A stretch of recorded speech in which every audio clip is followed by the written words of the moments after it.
So friends, this is the question paper of BBA first semester, December 2023, Fundamentals of Management, and the code BBA 101.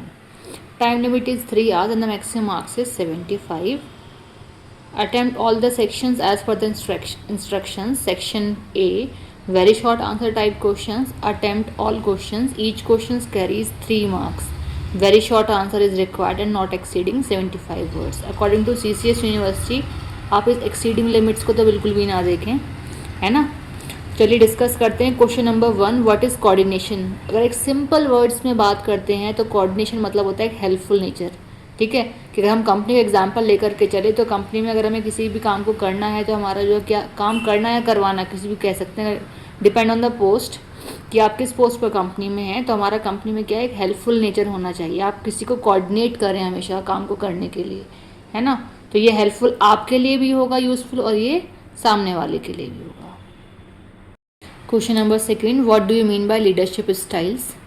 तो leadership styles and leadership types या फिर types of leadership both are same, so don't confusing. Leadership styles autocratic, democratic and laissez faire type, है ना। तो ये आपके leadership styles हैं। Next question is what is scientific management. देखिए क्वेश्चन यहाँ साइंटिफिक मैनेजमेंट का पूछा है। ऐसा भी हो सकता है कि आपके एग्जाम में साइंटिफिक मैनेजमेंट की जगह एडमिनिस्ट्रेटिव मैनेजमेंट पूछ लिया जाए, तो साइंटिफिक और एडमिनिस्ट्रेटिव दोनों ही आपको प्रिपेयर कर लेने हैं। Question number 4, what do you understand by line organisation. तो ये हमारा टाइप्स ऑफ ऑर्गेनाइजेशन है, यहाँ पे लाइन ऑर्गेनाइजेशन पूछा है। तो हमारा लाइन ऑर्गेनाइजेशन एंड दूसरा है हमारा लाइन एंड स्टाफ ऑर्गेनाइजेशन, ये दोनों ही हमारे इंपॉर्टेंट हैं, ये एग्जाम में हमेशा रिपीट होते हैं। नेक्स्ट क्वेश्चन 5 है हमारा, what is communication. So the communication is the process of passing information from one person to another one, है ना। Next is section B, attempt any 2 questions out of the following 3 questions, each question carry 7.5 marks. Short answer is required, है ना। Question 6, distinguish between centralisation and decentralisation. यहाँ पे आपको differentiate करते हुए centralisation को बताना है और डिसेंट्रलाइजेशन को बताना है, ठीक है।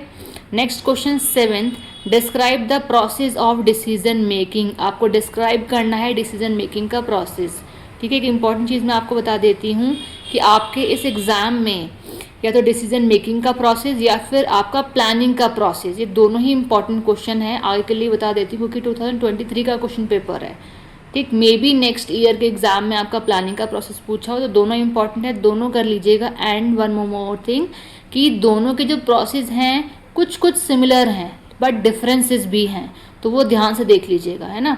Next question, question number 8, explain the relationship between planning and controlling. ये आपकी लास्ट यूनिट का लास्ट टॉपिक है। प्लानिंग और कंट्रोलिंग में आपको रिलेशनशिप बताना है।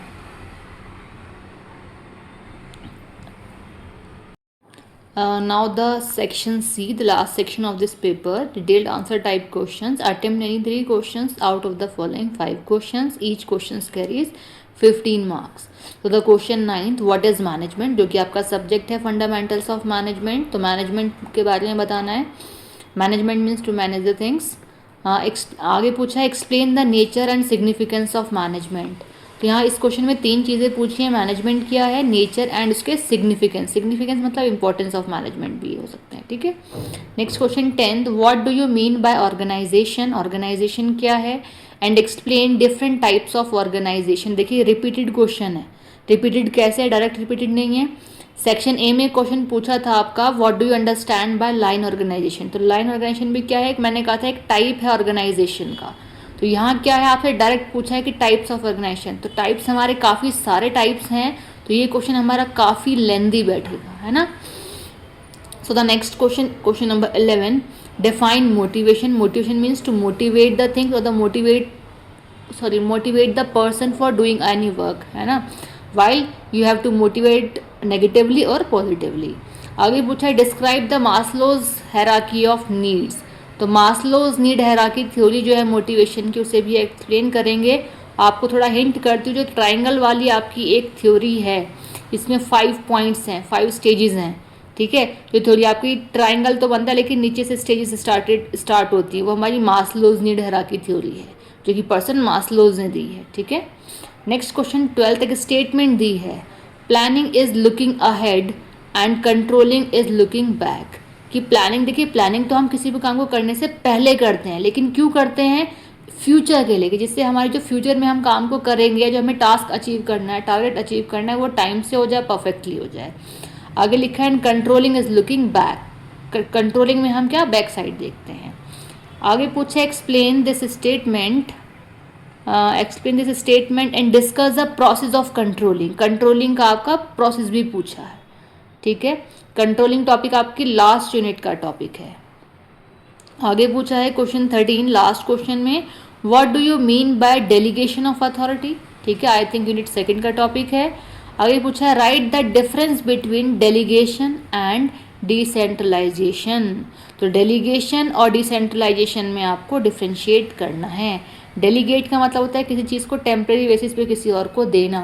For examples you have to give your power. अगर आप अपनी किसी पावर्स को किसी भी इंसान को टेम्प्रेरी बेसिस पे फॉर 2 और 3 डेज़ के किसी को दे करके जा रहे हैं, क्यों? क्योंकि आप कंपनी के ही वर्क से कहीं और जा रहे हैं, तो वो क्या है? डेलीगेशन ऑफ अथॉरिटी, ठीक है। एक एग्जाम्पल दिया है मैंने आपको, ये क्योंकि टॉपिक पूछा है क्वेश्चन डेलीगेशन ऑफ अथॉरिटीज़, ठीक है।